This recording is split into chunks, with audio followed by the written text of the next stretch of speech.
Buen día, ¿qué tal? ¿Cómo están? ¿Cómo andan? Bienvenidos y bienvenidas al Pase. Lo sacaron de gira a Toto Caputo para hacerse el canchero. Estuvo en los últimos días con varias apariciones, ayer en la última, diciendo, entre otras cosas, algunas cuestiones como esta. Desde allá arriba costó en términos de inflación y sigue costando, porque ya habíamos bajado a niveles del 1,5 y ese colapso de la demanda de dinero el año pasado generó, por supuesto, un rebote inflacionario que lo llevó de vuelta a los niveles de entre 2,5 y 3. Entonces tiene obviamente su peso y su costo esto. Y definitivamente, por más que yo no comparta esto, porque si me preguntan a mí, el riesgo Cuca no existe, porque yo creo que hay cero probabilidad de que el kirchnerismo vuelva. Cero. Pero... Es el tipo de cosas que se dicen justo cuando la oposición empieza a subir en las encuestas. A lo largo de la historia pasó con todos los gobiernos, con todos los gobiernos de un color, de otro, pero también dijo esto otro. Creo que va camino a ser una minoría absoluta, creo que va a ser un papelón de elección el año que viene, y en el 2031 directamente va a ser marginal, si no va a desaparecer. Yo acá estoy dando mi opinión, aclaro, y no me importa nada decirla, porque yo creo que si ustedes vienen a escucharme quieren saber lo que pienso, o sea, y yo no soy un político y podría contestar correctamente y decir, bueno, el kirchnerismo, nada, yo digo lo que pienso y pienso eso, y si estoy errado me harán un meme en algún momento en el que viene, me importa tres pitos. El problema es que ya te equivocaste y que cada uno de tus errores cuesta caro, Toto. Pero la verdad es que si vemos lo que pasó en estos 2 años y pico, que salga a hablar así significa que el dólar se está por picar en lunes o martes a más tardar. Cada vez que sale Toto en este tono es porque la cosa se está por desmadrar. Y mientras sale a cancherear, la situación real en la Argentina es esta. 15 meses seguidos de contracción industrial según el último informe de la UIA. Informe que también muestra que más de la mitad de las empresas redujo su producción, bajó la interanual fuerte, bajó la intermensual fuerte, bajó ventas fuerte. El 54,7% de las firmas tiene caída en ventas internas. Es el tercer peor valor de toda la serie, desde que empezaron a medirlo. El 53,5% identifica la debilidad del consumo como principal límite. Qué sorpresa. 2.436 empresas industriales cerradas en 2 años y piquito, y las que se vienen. 73.000 empleos manufactureros perdidos desde que asumió Milei. La producción automotriz, este es un dato fresco también, cayó un 30% los 2 primeros meses del año, acumula 8 meses consecutivos en comparación con igual periodo del año anterior, comparando con un año que ya fue malo, que ya fue muy, muy malo. Y ya podemos decir casi literalmente que nos estamos yendo a la B, porque si prestan atención a esta noticia de Infobae, la Argentina registró el segundo peor desempeño industrial en un ranking de 56 países. No sé si segundo peor es promoción o es descenso directo, pero estamos en el horno. La inversión extranjera está en el piso desde que salimos de la crisis de 2001. La recaudación lleva 7 meses de caída real. Es el indicador más fiel, si se quiere, porque ahí está el IVA, porque ahí está toda la economía y a la vez es lo que posibilita planear para adelante. Sabemos que caída de recaudación significa ajustar más hacia adelante, lo cual va a implicar más caída de la recaudación y así, etcétera. 12,3% abajo interanual cayó la recaudación. Es una barbaridad. Es un dato que se corresponde con el de un país pasando por una catástrofe. Bueno, Milei es una catástrofe. Pérdida acumulada en estos 2 meses, 3,3 billones de pesos, según el cálculo de IARAF. Es mucha plata. Se podrían hacer muchas cosas con lo que dejó de recaudar el Estado en 2 meses por la caída de la economía. El empleo también, destruyéndose en todo el país. 197.000 puestos registrados perdidos desde noviembre del 23, datos de CIPA. 22.000 prácticamente empresas menos, son unos 30 cierres por día.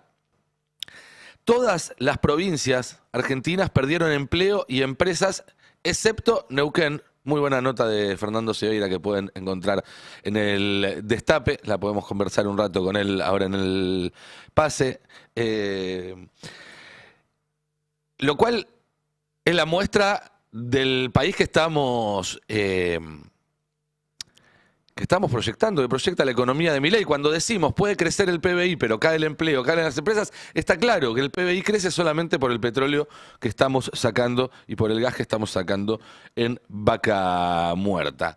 La inflación está subiendo fuerte, 2,9 mensual en enero, quinto mes de aceleración, 8,5% acumulado proyectado para el primer trimestre. Esto da peor que en los primeros 3 meses del año pasado.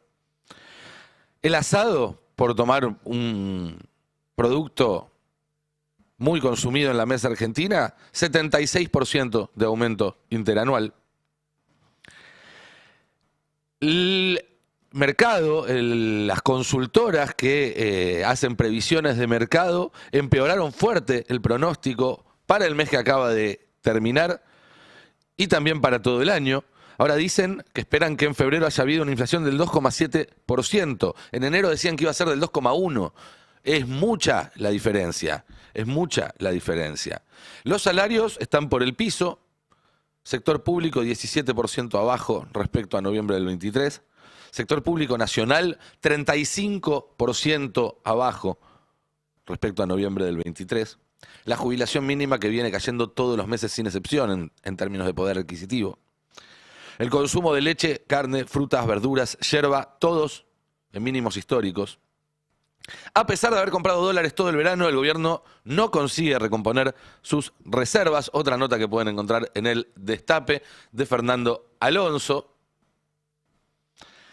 Uno de los think tanks más importantes que hay en Estados Unidos, que se llama PIIE, Peterson, publicó un informe sobre la Argentina y dice que el esquema monetario contiene nuevas vulnerabilidades. Y esto es interesante porque son nuevas, son de este gobierno, son de Caputo, no son herencia. Dice, como un Houdini moderno, el presidente argentino Javier Milei ha sorteado numerosos problemas financieros, emergiendo en cada ocasión con un marco monetario revisado. El último esquema, que entró en vigor el 2 de enero, está diseñado para corregir algunas de las deficiencias de sus predecesores, en pos de una mayor reducción de la inflación, mayores reservas de divisas y un renovado crecimiento económico. No está pasando ninguna de las tres cosas. El esquema podría funcionar, especialmente si cuenta con el respaldo de un apoyo financiero bilateral y multilateral continuo, difícil, y un retorno oportuno a la financiación de los mercados de capitales globales, más difícil. Pero presenta nuevas vulnerabilidades que dificultan innecesariamente el camino del país hacia la estabilidad de precios. Wells Fargo, un banco muy importante, ubicó a Argentina entre los emergentes más vulnerables a shocks geopolíticos. Y por todas estas cosas, los bancos de Wall Street empiezan a recomendar a la gente que saque su plata de la Argentina porque hay dudas sobre su capacidad de pago. Esto lo decía Cande, lo explicaba muy bien ayer Cande. Por suerte Caputo no pudo bajar el riesgo país y acceder nuevamente al mercado de deuda, porque si no, ahora todos esos dólares estarían yéndose y ya sabemos lo que pasa en esos casos. Pero aún así, se complica mucho esta idea que tenía el gobierno como prácticamente único activo financiero, que era la promesa de que en 6 meses, en un año, vamos a estar mejor. Ya eso no lo cree nadie. Y este escenario que acabo de describir era el escenario del 28 de febrero. Y después empezaron a caer las bombas. ¿Y qué significa eso? Bueno, estamos entrando en días cruciales, de acá al domingo al lunes a más tardar, no mucho más. Porque por ahora, la crisis desatada a partir del cierre del Estrecho de Hormuz y a partir de la guerra en Irán, es logística. Los barcos no pueden circular a través del estrecho. Ahí están viendo en pantalla, los que nos sigan por algún dispositivo con pantalla, cómo era el estrecho el 1 de enero, hasta antes de la guerra, la cantidad de barcos, cada puntito verde es un barco que pasaban y cómo está ahora, absolutamente frenado. Casi 21 millones de barriles de petróleo por día transitaban por ahí. Es el 20% del consumo mundial de petróleo diario. Y si la guerra terminara ahora, en un rato los barquitos prenden el motor y empiezan a pasear de nuevo por el estrecho. El precio del petróleo va a bajar a los niveles previos de la guerra, pim pam pum, listo, se acabó. Se interrumpieron algunas operaciones puntuales, sobre todo porque recibieron ataques o ante el riesgo de recibir ataques, pero la maquinaria que explica ese 20% del flujo global de petróleo sigue andando hasta ahora, mayormente sigue andando. ¿Cuál es el problema? Sigue andando, sigue produciendo.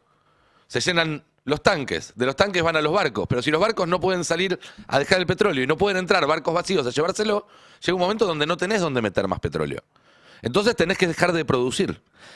Ese momento va a suceder en las próximas horas, el momento en el cual las grandes petroleras de Medio Oriente tengan que decidir apretar el botón para frenar la producción. Y como pasa con los grandes aparatos productivos, el ejemplo que se nos ocurre siempre acá en la Argentina son los hornos de Alvar, cuando vos apretás el botón rojo y se frena la producción, después volver a encenderlo toma mucho tiempo y cuesta mucho. 3 semanas, un mes, hasta empezar nuevamente a andar, varios meses a un año, hasta llegar nuevamente al ritmo que tenía antes de que empezara todo esto. Es decir, que si la guerra termina, digamos, en 10 días, en 2 semanas, después de que se cerró esa llave, el sistema energético mundial ya va a estar en la crisis más grande de su historia. Y va a tomar meses o años regresar a un esquema normalizado y mucho más que eso, reparar las consecuencias que traiga. Miren lo que dijo hace unas horas el ministro de Energía de Qatar. Porque cuando lo digo yo, acá después dicen, no, Lantos exagera. Bueno, el ministro de Energía de Qatar, Saad Al-Kaabi, dice que la guerra de Estados Unidos e Israel en Irán puede hacer caer a las economías del mundo porque en semanas los exportadores de energía del Golfo van a cerrar su producción. Pero la cita es un poco más amplia, la dio en una entrevista con el Financial Times, que yo sepa no es un medio afincado en Teherán, ni mucho menos, que dice que Qatar espera que todos los productores de energía del Golfo terminen o cierren su producción en las próximas semanas y eso llevaría el barril de petróleo a $150. Lo dice el ministro de Energía de Qatar, no lo digo yo. Todo el mundo que no haya convocado en el negocio de la energía, en el mercado de la energía, razones de fuerza mayor en las últimas horas, van a empezar a hacerlo en los próximos días. Razones de fuerza mayor para incumplir contratos, por supuesto, porque todos los exportadores en la región del Golfo van a tener que invocar razones de fuerza mayor. El ministro de Energía de Qatar al Financial Times. Pero no hace falta llegar a esos escenarios extremos, incluso con una suba mucho menor del precio del petróleo, a 100, o incluso entrando en los 90 y pico, ya estaríamos en enormes problemas y tendría un gran impacto en la inflación de todo el mundo y de la Argentina. Morgan Stanley calculó que hasta ahora la guerra le significa 4 puntos extra de inflación para la Argentina este año. Hasta ahora. Y esto ni siquiera empezó. Y no es solo el petróleo. Porque aunque se hable menos, por el estrecho de Hormuz también pasó 1/3 del suministro mundial de fertilizantes. Y en el caso de algunos insumos, más de la mitad. La urea, por ejemplo, casi el 50%. El precio de toda esa vertical, que es insumos de fertilizantes, también se disparó. Estamos viendo la tabla. Todavía lejos de lo que fue la invasión a Ucrania, me dirán. Sí, bueno, denle tiempo. Denle tiempo, porque esto no parece que vaya a resolverse en pocos días. Y esto lo que hace, obviamente, es encarecer el costo de producción de alimentos, en primer lugar, en el corto plazo, y en el mediano plazo, si esto se sostiene, si no se regulariza, va a generar un achicamiento considerable de las próximas cosechas. Estamos en el inicio de la primavera en el hemisferio norte, pico absoluto de demanda global. Y a diferencia de lo que sucede con los combustibles, que los países tienen reservas estratégicas de combustible, no hay reservas estratégicas de fertilizante, no existe el concepto.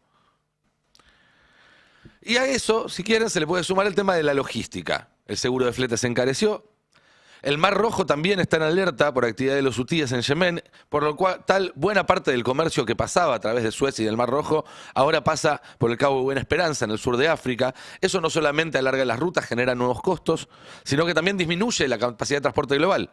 Si vos tenés un barco que llevaba 1000 toneladas y podía hacer 3 viajes en el mes, ahora ese mismo barco quizás pueda hacer solo 2 viajes en el mes. Y los destinos más alejados y menos prioritarios de los mercados centrales, como la Argentina, van a quedar postergados, van a llegar menos cosas y las cosas que lleguen van a llegar más caras. Es decir, que a la economía que ya Milei y Caputo hicieron pelota, se le viene encima un tsunami. Y Milei va a tener que tomar una decisión. Y esa decisión es Milei o Argentina. ¿Por qué? Porque va a tener que decidir si sigue haciendo cosplay de escuela austríaca o se pone a gobernar efectivamente un país con todo lo que eso implica y a tomar las decisiones que son necesarias en una situación que es crítica. Y eso lo está diciendo todo el mundo.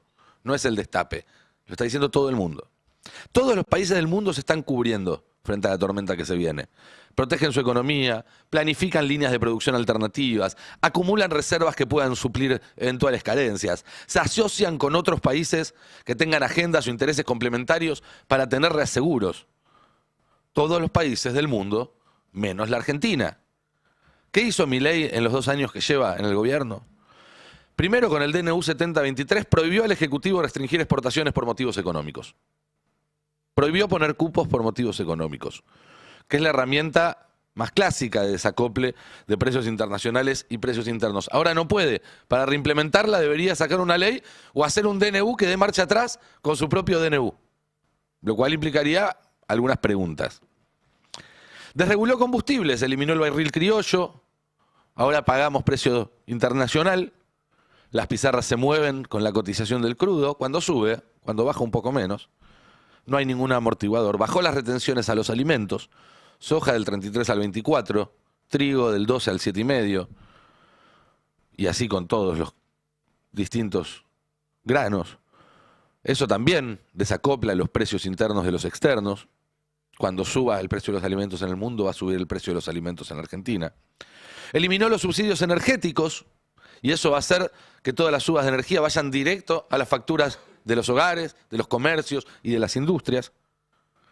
Cualquier shock externo lo vamos a tener que absorber nosotros. No hay reservas estratégicas de ningún tipo. Y ni siquiera tiene resuelto los envíos de GNL para ahora, para este invierno, cosa que podría haber empezado a hacer hace unos meses, cuando ya se veía venir esto, y todavía no está ni siquiera escrito el contrato. Los precios de GNL subieron 77% en los últimos días. Y esos son sobrecostos que vamos a pagar todos. Pero ¿saben qué sí tiene la Argentina? Alimentos y energía. No necesitamos reservas estratégicas, porque nuestras reservas estratégicas son la Pampa, son los Andes, son el mar argentino, son nuestros ríos, son nuestros bosques, son nuestros valles. Lo que no tenemos hoy es soberanía para que esas reservas se utilicen en pos del desarrollo del país y del bienestar de los argentinos. Milei culminó un largo proceso de entrega, que no es nuevo, pero que ahora se ve más definitivo que nunca y más fuerte que nunca, absoluto que nunca. Pero muy pronto, antes de lo que muchos creen, se le va a presentar la disyuntiva y va a tener que elegir. Si sigue enfrascado en su locura ultra ideologizada, y los argentinos en ese caso la vamos a pasar muy, muy mal. Siempre se puede estar un poco peor. Y si no, digo esto sin esperanzas, pero con convicción, todavía está a tiempo de comportarse como el presidente de Argentina y de actuar guiado por los intereses del país y no por fanatismo y por coimas. Tomar las medidas que sean necesarias para que los alimentos y las argentinas la energía que se producen en la Argentina sea para los argentinos, sobre todo en tiempos de crisis. Y que lo que se venda, que sobre y se venda, porque producimos mucho más de lo que consumimos, tanto de alimentos como de energía, se venda a buen precio para provecho de los argentinos. Y si Milei toma la decisión equivocada en esta disyuntiva, si él no hace lo que hay que hacer, estoy seguro que más temprano que tarde los argentinos van a ir a buscar a alguien que lo haga. Y no porque los argentinos seamos distintos, no porque los argentinos seamos especiales, no porque el peronismo, no porque lo plebeyo y la revelación. No, todo lo contrario. Porque hacer eso es lo más humano del mundo. Y en este momento estamos en una disyuntiva entre la humanidad y personas que están dispuestas no sabemos a qué, con tal de preservar su poder. Y en esa disyuntiva hay muy pocos medios que estén del lado de la humanidad, que estén de tu lado. La verdad es esa. Vos prendés y los medios celebran la guerra. Vos prendés la tele y los medios incitan a los gobiernos a reprimir más, a bombardear más, a matar más, a ajustar más. En el Destape no. Y para poder seguir haciéndolo y cada vez con más fuerza, y vaya si tenemos cada vez más fuerza, necesitamos también que ustedes nos banquen, que ustedes nos apoyen. Por eso volvemos a pedir que se sumen al Destape, por eso volvemos a pedir suscripciones, para no depender del humor de nadie más, para poder seguir teniendo esta agenda, para poder seguir teniendo los extraordinarios profesionales que tenemos todos los días, a toda hora, acá, en la redacción, para poder seguir haciendo cada vez mejor este laburo que venimos haciendo y que muy pocos más vienen haciendo. Entonces, si pueden, les voy a pedir que por favor se suscriban. Tenemos el QR acá en la pantalla en este momento. Si no, pueden entrar al destapeweb.com y buscar el banner. Es muy sencillo, son pocos pasos. Con 10 lucas alcanza. Sé que 10 lucas puede ser un montón de plata hoy en día para muchísima gente, pero todavía, por suerte, para alguna gente no. También hay muchas suscripciones que hoy no tiene, no se da cuenta, no las usa. Hay gente que está pagando 50, 60, 70 lucas de cable y no prende la televisión. Bueno, bancar el Destape también implica y significa bancar que haya un lugar donde se digan estas cosas que no se dicen en ningún otro lado. Y hay que invertir en eso. Hay que invertir en eso porque eso tarde o temprano te va a volver. Te va a volver en mejores condiciones, te va a volver ojalá que en algún momento haya más trabajo, haya mejores salarios, haya un proyecto de país en el cual te sientas un poco más representado. Así que si podés, suscribite al Destape, sigamos haciendo historia. Entrá en el QR o entrá en el destapeweb.com y de paso aprovechás para informarte maravillosamente bien. Y súmense, sean parte de este enorme proyecto que crece, que va a seguir creciendo, del que yo, por lo menos, hablo por mí, estoy orgulloso y del que creo que ustedes pueden sentirse orgullosos también si forman parte. Muchísimas gracias. ¿Qué tal? ¿Cómo están? ¿Qué tal? Buenos días. Buen día. ¿Puedo sumar algo a este panorama bastante completo, ¿no?